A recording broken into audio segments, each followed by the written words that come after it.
How to install Gmail on iPhone 12. So if you want to use the Google Gmail app on your iPhone 12, then you need to manually install it on your device. So this video is going to walk you through how to install the Gmail application on your iPhone, or how to start using the Gmail application on your iPhone 12. So if at the end of this you found this often informative, please don't forget to like and then subscribe. Now, to install Gmail on your iPhone 12, all you just need to do is go ahead and open the Play Store app.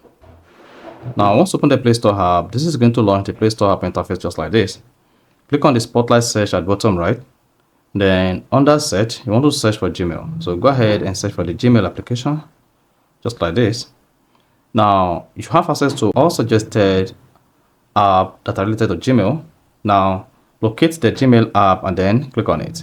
Once you click on it, you'll be prompted to click on the Get button. So go ahead and click on the Get to download the Gmail application on your phone. And once you click on the Get button, you'll be prompted to confirm your Apple ID account. And once you confirm your Apple ID account, you then need to wait for a couple of seconds to download and install the Gmail application on your phone. Once the Gmail application has been downloaded on your phone, then you'll be able to open the Gmail application and then log in onto it on your iPhone and start using it. So that is basically how to install Gmail on iPhone 12. So if you found this often informative, please don't forget to like and then subscribe.